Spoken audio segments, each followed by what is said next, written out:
درود رفقا، امروز اومدیم یه فن 206 رو راه بندازیم که اومدیم بازش کردیم. زغالاش تمومه. اول این وضعیت زغالاشه، تقریبا شاید 7% 10% مونده.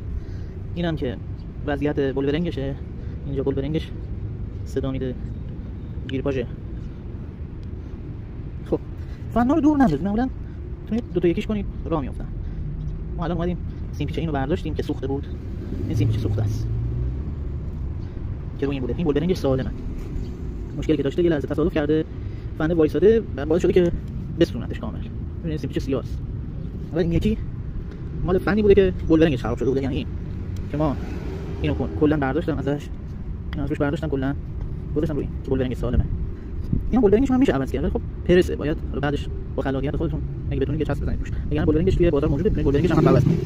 خب ما حالا چون داشتیم و مشکلش سیم پیچش بود، سیم پیچ اینو باز کردیم، گذاشتیم روی. ببینید الان چه خوب میچرخه، به همین راحتی داره میچرخه. فقط چیزی که هست مجموعه زغالاش تموم شده که اونم الان بهتون آموزش میدم که چیکار کنید. شما میتونید هم روی فن خراب که این بوده، همونطور که می‌بینید من زغالاشو برداشتم از بیخ اینجا کندمشون. این زغالاش سالمه، ولی خب چیزی که هست این خراب بوده، مشکل داشت، آب کردیم. خب ما میام سراغ این زغالا رو که از بیخ من اینا رو کندم.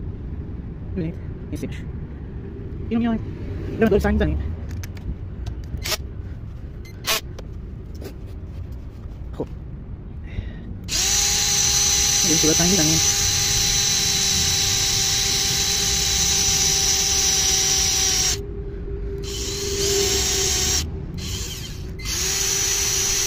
اینقدر سنگ می‌زنیم تا تقریبا نصفه بشه.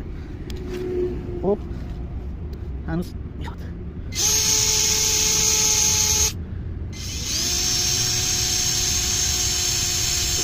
این زغالا آماده‌شم توی بازار هست. من اینو اینجوری بگیرم که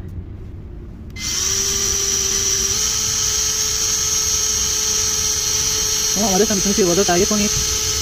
میگه چی؟ میگه زغال فن میخوام، زغال فن کرای 206.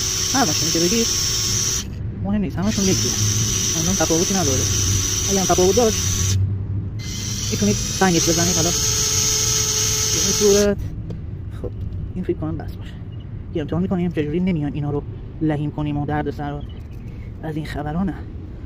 میاریم اینجا به این راحتی. ببینید